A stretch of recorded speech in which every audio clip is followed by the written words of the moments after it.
Assalamualaikum warahmatullahi wabarakatuh. Salam sejahtera untuk kita semua. Jumpa kembali di channel khusus kesehatan Ngobrol Sehat bersama Profesor Del Fitri Munir.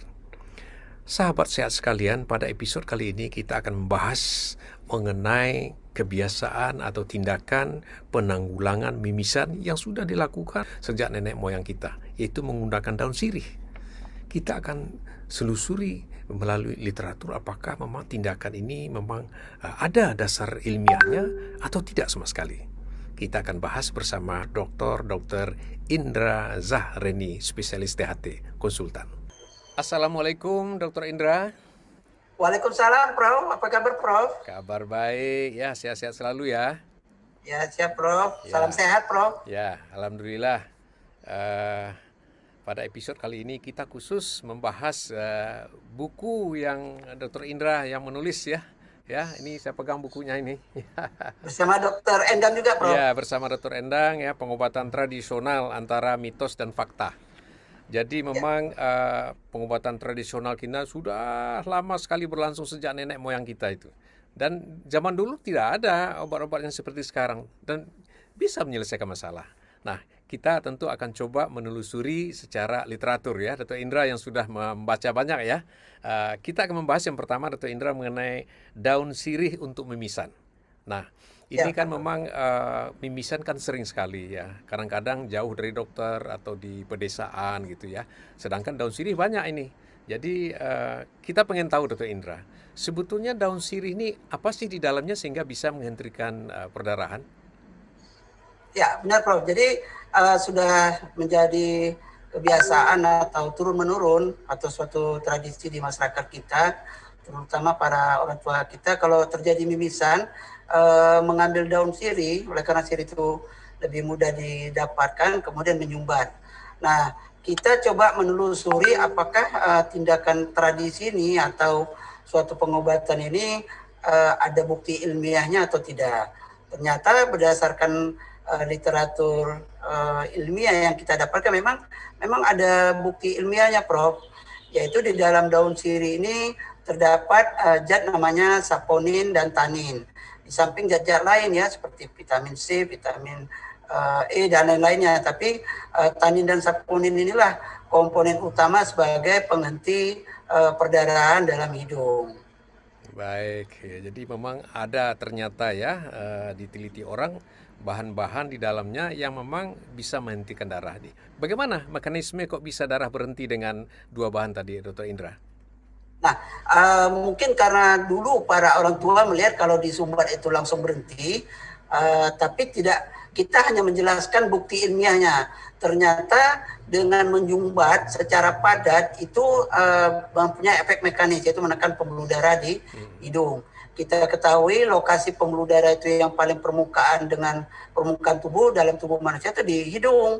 Nah, apalagi pada anak-anak ya, pada plexus kisilbahnya. Jadi dengan kita sumbat padat, dia sama dengan kita pasang tampon atau kain kasa padat atau kapas padat. Nah, fungsinya sama, yaitu efek mekanis. Itu fungsi pertamanya, Prof. Fungsi kedua ternyata di dalam daun sirih, tadi kita sebutkan ada zat namanya tanin dan saponin. Nah, tanin dan saponin ini ternyata berdasarkan uji klinik bisa mengecilkan pembuluh pori-pori di pembuluh darah. Yang itu yang pertama. Yang kedua juga bisa membekukan darah yang telah keluar sehingga terjadi efek penghentian darah. Dan yang ketiga, dia bukan pori-porinya, akibat pori-porinya pembuluhnya lumen itu menjadi mengecil. Kalau istilah kita sebut vasokonstriksi. Nah, inilah yang bisa menyebabkan perdarahannya menjadi berkurang atau terhenti. Ya, jadi memang nenek moyang kita ini pintar juga rupanya ya. Tentu beratus-ratus tahun mencoba-coba, akhirnya memang ada khasiatnya dan ternyata memang ada dasarnya. Nah, supaya lebih efektif, sebetulnya yang sebaiknya cara memakainya daun sirih ini untuk menghentikan perdarahan bagaimana sebaiknya, Dr. Indra, berdasarkan literatur? Ya, yang pertama dari segi untuk mendapatkan fungsi mekanisnya, tentunya kita harus membuat daun sirih itu dalam bentuk gumpalan yang padat, ya. Yang paling baik sepertinya diremas-remas sampai padat, sudah padat baru disumbat ke dalam hidung. Nah, kalau cuma sedikit tentu efek mekanisnya juga tidak terlalu kuat. Artinya perdarahannya tetap terjadi oleh karena penekanan pembuluh darahnya masih kurang. Jadi sebaiknya padat-padat, ya, diremas-remas, disumpal padat-padat. Itu untuk mendapatkan efek mekanisnya. Kemudian efek kimiawinya, makin banyak zat tanin dan saponin yang keluar, tentu juga efeknya juga makin kuat. Itu ya seperti tadi, dengan diremas-remas, ditumbuk, dia apa, tapi di dalam lebih bagus jangan sampai keluar zat itu. Artinya jangan sampai ditumbuk di lumpang, kemudian kita sumberkan. Ya paling efek mekanisnya dapat, tapi zatnya itu sudah tinggal di dalam lumpang. Jadi diremas saja di tangan padat-padat, kemudian disumpel, diputar, disumpel supaya zatnya itu keluar di dalam rongga hidung. Nah, demikian, Prof. Iya. Nah, ya seperti biasa supaya penonton kita tahu, berapa lama sih sebaiknya disumbat hidung itu dengan daun sirih, Dr. Indra? Biarkan selama 5-20 menit, Prof. Ya. Biar dia bereaksi dulu, jangan terlalu cepat dikeluarkan, juga jangan terlalu lama, ya, berhari-hari bisa menimbulkan infeksi sekunder, berbau dan lain-lain. Jadi sekitar 5-20 menit biarkan saja. Kalau sudah perdarahannya berhenti, aman, baru kita keluarkan secara perlahan. Oh iya, memang karena efek mekanis ya. Kalau kita biasanya di dokter THT kan hanya efek mekanis saja pakai tampon gitu ya. Sehingga perlu paling tidak 24 jam ya baru kita buka ya.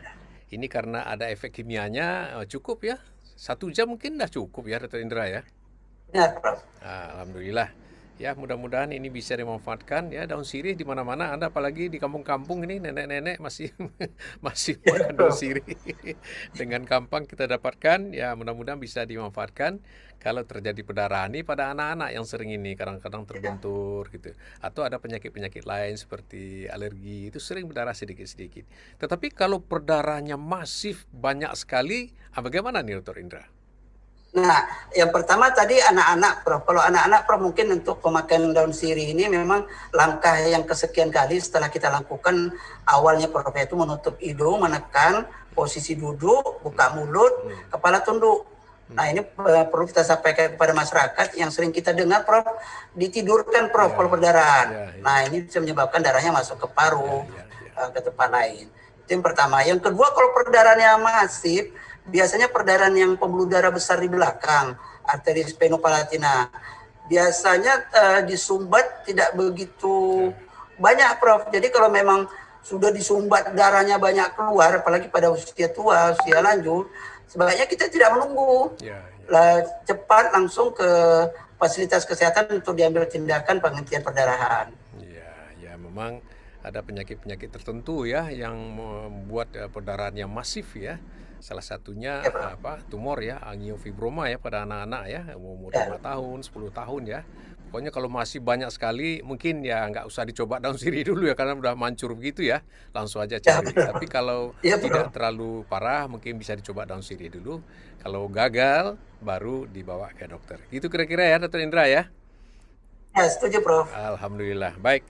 Mudah-mudahan ini masyarakat kita banyak yang menonton sehingga bisa digunakan untuk anak-anak mereka dan karena memang perdarahan ini sangat sering terjadi di masyarakat. Terima kasih Dr. Indra atas keterangannya. Semoga bermanfaat. Salam sehat selalu. Wassalamualaikum warahmatullahi wabarakatuh. Waalaikumsalam warahmatullahi wabarakatuh.